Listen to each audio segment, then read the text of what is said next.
नमस्कार दोस्तों, स्वागत है आप सभी का आपके अपने channel easy GST for you में।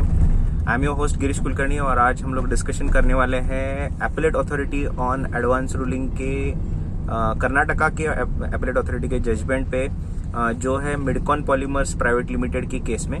तो यहाँ पे दोस्तों दो इश्यूज थे इन्वॉल्व। जो मिडकॉन पॉलीमर्स कंपनी है that was into letting out of the commercial premises और जहाँ पे रेंट सर्विसेज प्रोवाइड करती थी।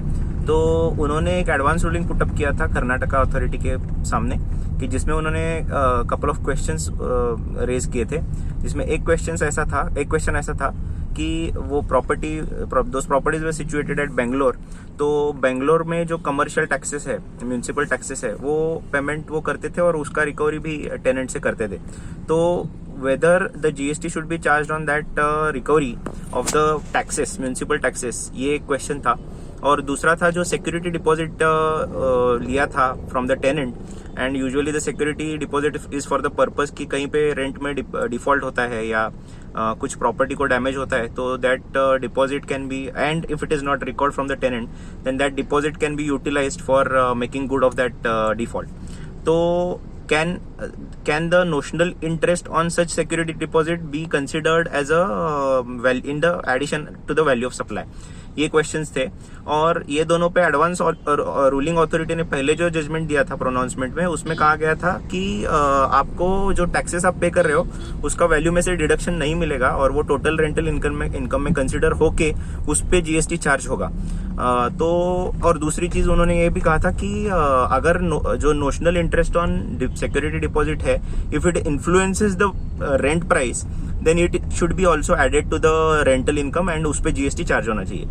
तो agreed with this decision they had approach the appellate authority on advance ruling, और appellate authority on advance ruling ने इसमें डिटेल में एनालिसिस किया है और उन्होंने ऐसा कहा है कि जो सेक्शन 15(2) है, जहाँ पे वैल्यू ऑफ सप्लाई के इंक्लूजन्स एंड एक्सक्लूजन्स डिस्कस किए गए हैं, तो जहाँ पे नॉर्मल ट्रांजैक्शन है और नॉन रिलेटेड पार्टीज है and price is the sole consideration, उस केस में जो भी टैक्सेस पे कर रहे हैं एडिशनली रिकवर करके पे कर रहे हैं, तो that should be forming a part of value of supply. But authority, appellate authority fails here to assess whether in the first place it is for the services provided, whether it is anywhere related to the services of letting out of the commercial property. But it says yes, आपको कौन सा भी deduction commercial taxes का नहीं मिलेगा और commercial taxes को include करके ही आपको उस पे जीएसटी चार्ज करना पड़ेगा। So that is observation number 1।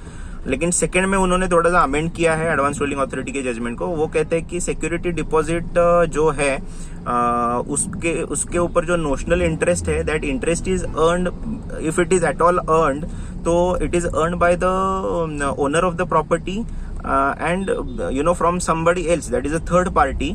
सो उसका और रेंट का कुछ डायरेक्ट कनेक्शन नहीं है। It also assesses, try to assess the definition of the consideration which is given in section 2, जहाँ पे एक छोटा सा प्रोविजो भी है। वो प्रोविजो ऐसा कहता है कि unless and until such security deposit और such deposit is not applied to the value of the supply, then unless otherwise वो ऐड करने की जरूरत नहीं है। तो एग्जांपल देते हुए ऐसा कहा है उन्होंने कि अगर किसी मंथ का रेंट नहीं आता है या तो फिर कहीं पे प्रॉपर्टी को डैमेज होता है, तो if that consideration is applied over there, from that consideration the value that is made good whatever default is cost, तो उस केस में उसको जीएसटी के लिए कंसिडर किया जाएगा, अदरवाइज नहीं किया जाएगा।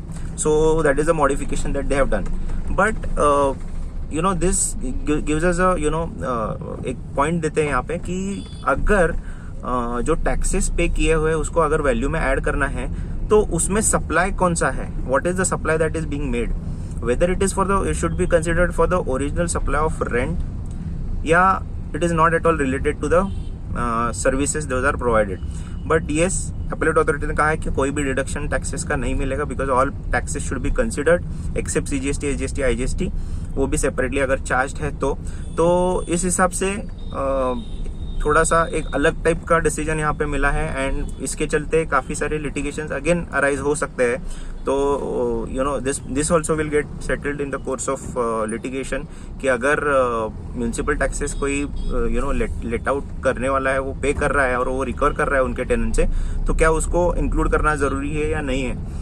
और ऑल्सो यहाँ पे एक है कि भाई यहाँ पे purely I am just collecting and just paying it to the government, so it is as good as a reimbursement. तो अगेन यहाँ पे रीइंबर्समेंट को सप्लाई की वैल्यू में इंक्लूड करने की कोशिश की गई है अपीलेट अथॉरिटी की तरफ से।